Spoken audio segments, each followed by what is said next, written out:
हम इस वीडियो में एक नए कॉन्सेप्ट के बारे में जानेंगे जिसका नाम है जैव प्रक्रम।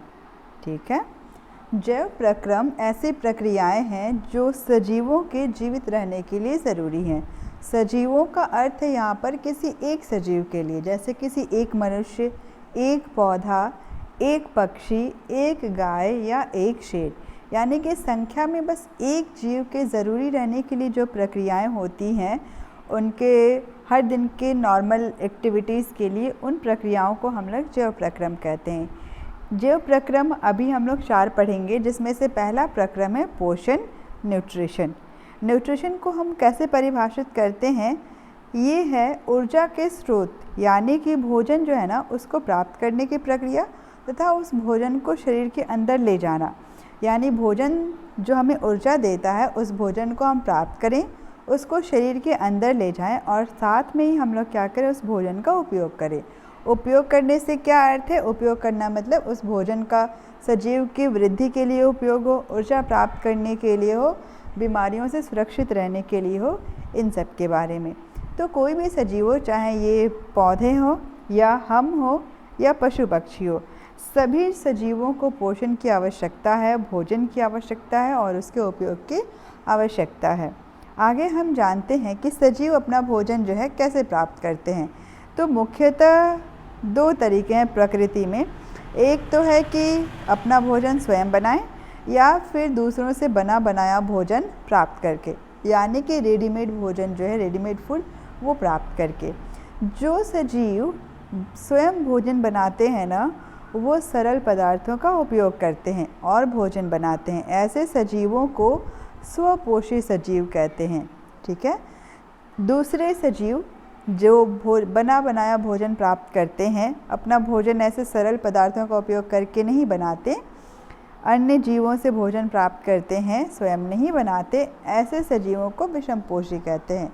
और पोषण के प्रकार भी मुख्यतः 2 ही हैं, क्योंकि सजीव स्वपोषी है तो जो पोषण है वो स्वपोषी पोषण हो जाएगा, और क्योंकि सजीव विषमपोषी है, अपना भोजन स्वयं नहीं बना रहा है, तो पोषण का दूसरा प्रकार जो है वो क्या हो जाएगा? विषमपोषी। हम लोग यहाँ पर जानेंगे स्वपोषी सजीवों के बारे में, वो कैसे भोजन बनाते हैं और ऊर्जा प्राप्त करते हैं। स्वपोषी पोषण यानी स्वयं का पोषण, स्वयं पोषण जो करे, ऑटोट्रॉफिक न्यूट्रिशन। पहले तो उदाहरण जान लेते हैं कि ये होता किन में है। तो ये सभी हरे पौधे और कुछ जीवाणुओं में होता है। ठीक है, तो जो सजीव हैं जो स्वपोषी पोषण का उपयोग करते हैं, जो अपना भोजन स्वयं बनाते हैं सरल पदार्थों का उपयोग करके, वो हैं हरे पौधे और कुछ जीवाणु। इनको क्या, इनकी जो आवश्यकता है ना ऊर्जा और कार्बन की, वो किस प्रक्रिया के द्वारा पूरी होती है? प्रकाश संश्लेषण की प्रक्रिया द्वारा। परिभाषा क्या है? ऐसी प्रक्रिया जिसमें स्वपोषी बाहर से लिए गए पदार्थों को ऊर्जा के संचित रूप में परिवर्तित कर देते हैं, उस प्रक्रिया को हम लोग स्वपोषी पोषण कहेंगे। ठीक है, इसकी आवश्यकता क्या है? मतलब भोजन बनाना है ना अभी, तो भोजन बनाने के लिए क्या क्या चाहिए? जल चाहिए हरे पौधों को, कार्बन डाइऑक्साइड गैस चाहिए, सूर्य का प्रकाश चाहिए तथा क्लोरोफिल, यानी कुल 4 आवश्यकताएं हैं। पहली जल की, दूसरी कार्बन डाइऑक्साइड गैस, तीसरी सूर्य का प्रकाश और चौथी आवश्यकता है जो वो है क्लोरोफिल की। अब इन चारों की उपस्थिति में क्या होता है ना कि जल तथा कार्बन डाइऑक्साइड को कार्बोहाइड्रेट में बदल दिया जाता है। अब कार्बोहाइड्रेट क्या है? तो ये ऊर्जा का स्रोत है, ये एक पोषक तत्व भी है। पौधे जब ये भोजन बना रहे होते हैं ना कार्बोहाइड्रेट के रूप में, तो जो भोजन वो उपयोग नहीं करते, ठीक है, उस भोजन को, उस बचे हुए कार्बोहाइड्रेट को वो मंड के रूप में स्टोर कर लेते हैं, संचित कर लेते हैं, ताकि भविष्य में अगर कभी वो प्रकाश संश्लेषण की प्रक्रिया न कर पाएँ या ज़्यादा ज़रूरत हो कार्बोहाइड्रेट की, तो इस संचित भोजन का वो उपयोग कर पाएँ। हम लोग भी भोजन को संचित करते हैं, गिलहरियाँ जो है वो भी भोजन को संचित करती है, चूहे, चींटी, ये सभी जो है अपने भोजन को संचित करते हैं। तो वैसे ही पौधे भी बचे हुए कार्बोहाइड्रेट को मंड के रूप में संचित करते हैं। इस प्रक्रिया को डिटेल में हम लोग अभी पढ़ेंगे। जैसे कि चित्र बता रहा है ना, ये एक पौधा है, तीर की दिशा बता रही है कि प्रकाश संश्लेषण के लिए कार्बन डाइऑक्साइड गैस की ज़रूरत है। ठीक है, सूर्य का प्रकाश सूर्य से मिल रहा है, इसकी भी आवश्यकता है। ये हरी हरी पत्तियाँ जो हैं, इन हरी पत्तियों में क्या है? क्लोरोफिल है। आधा का है क्लोरोफिल उपस्थित है। ठीक, अब पौधों को क्या मिल गया? सूर्य का प्रकाश मिल गया, क्लोरोफिल मिल गया, कार्बन डाइऑक्साइड मिल गया, और साथ में ये जल जो है वो मिट्टी में उपस्थित होता है और जड़ें जो है ना इस जल को अवशोषित कर लेती हैं। तो इस जल, कार्बन डाइऑक्साइड, क्लोरोफिल की उपस्थिति में और सूर्य के प्रकाश की उपस्थिति में इनको बदल दिया जाता है किसमें? कार्बोहाइड्रेट में। साथ में ऑक्सीजन गैस जो है ये भी निकलती है। पत्तियों में एक बार हम लोग फिर से लिख लेते हैं क्लोरोफिल, और इसी की वजह से क्या होता है? क्लोरोफिल की वजह से पत्तियां हरी भी होती हैं और प्रकाश संश्लेषण में भी सहायता मिलती है। एक एक करके पढ़ते हैं क्या क्या स्टेप्स होते हैं। प्रकाश संश्लेषण में क्लोरोफिल द्वारा प्रकाश ऊर्जा को अवशोषित किया जाता है। तो यानी कि क्लोरोफिल का मुख्य काम क्या है? प्रकाश ऊर्जा को अवशोषित करना। साथ ही ये पत्तों को हरा रंग भी देता है, पत्तियों को। और अगर तने में क्लोरोफिल है तो तना भी हरा दिखता है। उसके बाद क्या होता है कि जो प्रकाश ऊर्जा है ना सूर्य से जो मिलती है, उस ऊर्जा को रासायनिक ऊर्जा में बदला जाता है। उसके बाद जो अगला चरण है वो क्या है कि जो जल के अणु हैं उनका हाइड्रोजन और ऑक्सीजन में अपघटन होता है। अपघटन मतलब ये हुआ जल, इसके अणु जो हैं वो किस में टूट जाते हैं? हाइड्रोजन गैस और ऑक्सीजन गैस में टूट जाते हैं। अब ये जो हाइड्रोजन है वो कार्बन डाइऑक्साइड के साथ मिलकर इस CO2 को कार्बोहाइड्रेट में बदल देती है, और जब हाइड्रोजन जुड़ता है तब प्रक्रिया को हम लोग अपचयन कहते हैं। ठीक है, और ये वाली जो ऑक्सीजन है ना ये वायुमंडल में चली जाती है, जिसको हम लोग श्वसन प्रक्रिया के लिए उपयोग करते हैं। तो पौधे क्या कर रहे हैं? क्लोरोफिल द्वारा प्रकाश ऊर्जा को अवशोषित कर रहे हैं, प्रकाश ऊर्जा को रासायनिक ऊर्जा में बदल रहे हैं, रासायनिक ऊर्जा का उपयोग कर रहे हैं वो, और जल के अणुओं को यानी कि जो H2O है उसको हाइड्रोजन गैस और ऑक्सीजन गैस में तोड़ रहे हैं। ऑक्सीजन गैस पत्तियों से, पौधों से बाहर निकलकर वायुमंडल में चली जा रही है, जो अन्य सजीवों के लिए ज़रूरी है, और जो ये बचा हुआ हाइड्रोजन गैस से वो कार्बन डाइऑक्साइड के साथ मिलकर कार्बोहाइड्रेट बना रहा है, कार्बन डाइऑक्साइड का अपचयन कर रहा है। अच्छा, अब ये ज़रूरी नहीं है ना कि सारे पौधे जो है वो दिन में ही सारे स्टेप्स करें। तो मरुद्भिद पौधे यानी कि जो पौधे मरुस्थल में पाए जाते हैं ना, वो क्या करते हैं? रात में ही कार्बन डाइऑक्साइड ले लेते हैं, और बाकी जो प्रक्रियाएं हैं ना उसको वो दिन में पूरी करते हैं। अब फिर से हम लोग चित्र की सहायता से समझते हैं। पौधे की जड़ें जो मिट्टी से पानी अवशोषित करती हैं, पत्तियों के द्वारा ही कार्बन डाइऑक्साइड ग्रहण किया जाता है, पत्तियों में ही सूर्य की रोशनी पहुंचती है, और पत्तियों में ही क्लोरोफिल भी है। जब ये चारों पत्तियों में मौजूद होते हैं तब पत्तियां जो है ना कार्बोहाइड्रेट का निर्माण करती हैं, जो हमें फल या सब्जी के रूप में भी दिखाई पड़ता है, पौधों की वृद्धि के रूप में भी दिखाई पड़ता है, और भोजन के निर्माण के साथ ऑक्सीजन का भी निर्माण होता है इस प्रक्रिया में। अब हम लोग देखते हैं, हम लोग अभी बार बार ये पढ़ रहे हैं कि जो पत्तियां हैं वो कार्बन डाइऑक्साइड को ग्रहण करती हैं, और इन्हीं पत्तियों से ऑक्सीजन जो है वो बाहर आता है। तो आखिर पत्तियों में ऐसा क्या होता है कि कार्बन डाइऑक्साइड गैस जो है वो पत्तियों में प्रवेश कर पा रही है, जा पा रही है, और ऑक्सीजन गैस बाहर आ रही है? तो इसके लिए पत्तियों की सतह पर सूक्ष्म छिद्र होते हैं, यानी कि छोटे छोटे छिद्र होते हैं, और ये जो छोटे छोटे छिद्र होते हैं ना वो एक तरह की कोशिकाओं, जिनका नाम है द्वार कोशिकाओं, उनसे घिरे होते हैं, और ये जो छिद्र हैं इनका नाम है रंध्र, स्टोमाटा। इनका काम क्या है? दो काम है, ये गैसों के आदान प्रदान में सहायक है और वाष्पोत्सर्जन में सहायक हैं। अब गैसों का आदान प्रदान, इसका अर्थ है ये ऑक्सीजन और CO2 के एक्सचेंज में हेल्प करते हैं। पौधे CO2 को लेते हैं और ऑक्सीजन को बाहर छोड़ते हैं। कब? जब वो प्रकाश संश्लेषण की प्रक्रिया करते हैं तब। दूसरा कार्य इनका क्या है कि ये वाष्पोत्सर्जन में सहायक हैं। इसका मतलब क्या है? ये वाष्पोत्सर्जन जो है ना वो पत्तियों की छिद्रों से जल का बाहर आना है, और किस रूप में? गैस यानी कि जलवाष्प के रूप में है। तो जब पौधे जलवाष्प के रूप में रंध्र के द्वारा जल की हानि करते हैं ना, उसको छोड़ते हैं बाहर, उस प्रक्रिया को कहते हैं वाष्पोत्सर्जन, वाष्प उत्सर्जन। तो अब ये जो रंध्र है, इनको हम लोग चित्र देखते हैं। ये कैसे दिखते हैं? पत्तियों के सतह पर ऐसे छोटे छोटे छिद्र हैं।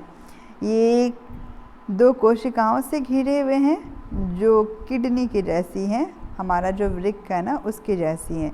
ये द्वार कोशिकाएं, ठीक है, इनका नाम भी है द्वार कोशिकाएं। अब नाम ही है द्वार कोशिकाएं, तो इनका काम भी द्वार, दरवाजे के जैसा है, मतलब खुलना और बंद होना। इसीलिए पहला चित्र है खुला रंध्र का और दूसरा चित्र जो है वो बंद रंध्र का है। अंतर क्या है दोनों में ना? ये मोटा दिख रहा है, कोशिका जो है मोटी दिख रही है और यहाँ पर पतली, और ये जो रंध्र का छिद्र है ना वो दूसरे चित्र में नहीं दिख रहा है। तो रंध्र का छिद्र, इसको खोलना और बंद करने का काम किसका है? द्वार कोशिकाओं का। होता कैसे है? ये जो द्वार कोशिकाएं हैं ना, जब इनमें जल अंदर जाता है, ठीक है, जब जल अंदर जाएगा तो ये कोशिकाएं फूल जाती हैं, बड़ी हो जाती हैं आकार में, और जब कोशिकाएं फूल जाती हैं तो ये छिद्र जो है ना खुल जाता है। दोनों कोशिकाओं में जल जाएगा और जल के जाने से कोशिकाएं फूलकर बड़ी हो जाती हैं और छिद्र खुल जाता है। अब जब रंध्र को बंद करना है ना तो ठीक उल्टा काम होगा, मतलब इस द्वार कोशिका से जल बाहर आएगा, दोनों की दोनों ही द्वार कोशिका से जल बाहर आएगा। अब जल बाहर आने से कोशिकाएं सिकुड़ जाएंगी और ये जो छिद्र खुला था वो छिद्र अभी बंद हो जाएगा। इसके साथ ही द्वार कोशिकाओं में हरित लवक भी होते हैं, यानी कि क्लोरोप्लास्ट पाए जाते हैं और क्लोरोप्लास्ट में ही क्लोरोफिल भी पाया जाता है। तो ये रंध्र कैसे खुलते हैं और बंद होते हैं? छिद्रों का खुलना और बंद होना द्वार कोशिकाओं का कार्य है। द्वार कोशिकाओं में जब जल अंदर जाता है तो वे फूल जाती हैं और रंध्र का छिद्र जो है वो खुल जाता है। इसी तरह जब द्वार कोशिकाएं सिकुड़ती हैं तो छिद्र बंद हो जाता है, और सिकुड़ने का मतलब है कि जल अभी कोशिकाओं से बाहर आ गया है। तो हम लोग अभी पढ़ें प्रकाश संश्लेषण के बारे में, उसकी आवश्यकताओं के बारे में। एक आवश्यकता है जल और खनिज लवण की, जो पौधों को कहाँ से मिलती है? मिट्टी से। क्लोरोफिल कहाँ होता है? ये पत्तियों की कोशिका में ही होता है और कोशिका के क्लोरोप्लास्ट में होता है। क्लास 9th में हमने कोशिका के बारे में पढ़ा है, पादप कोशिका के बारे में।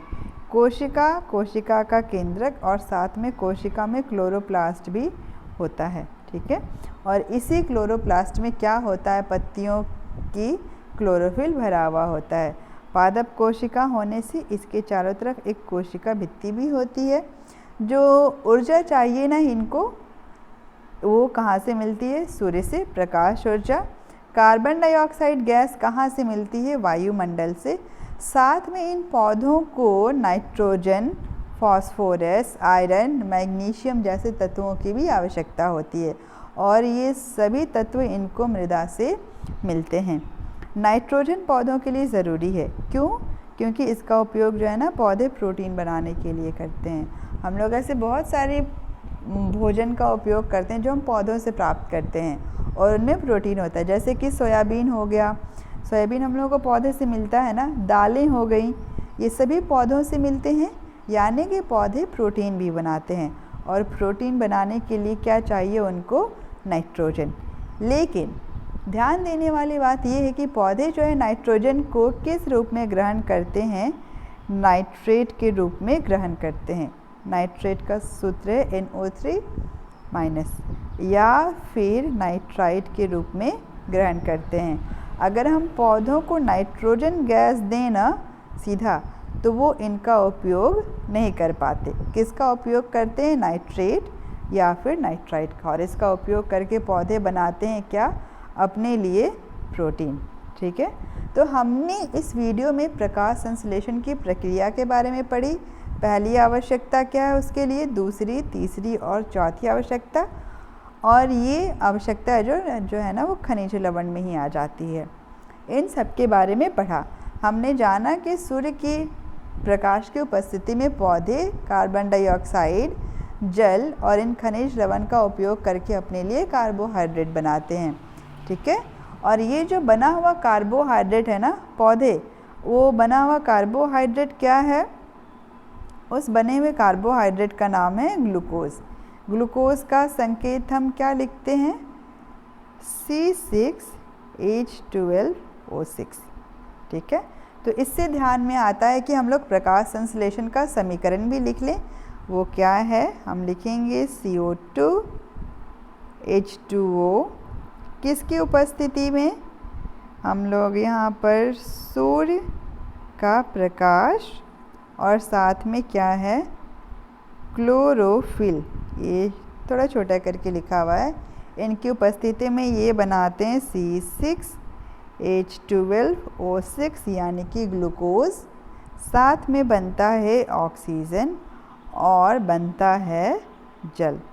ये दोनों रंध्र से पौधों की पत्तियों में जो रंध्र होते हैं ना, छिद्र, उनसे बाहर चले जाते हैं, वातावरण में, वायुमंडल में मिल जाते हैं।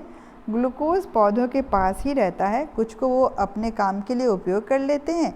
अगर बच गया ग्लूकोज जिसका वो तुरंत उपयोग नहीं कर रहे हैं, वो मंड के रूप में स्टोर हो जाता है।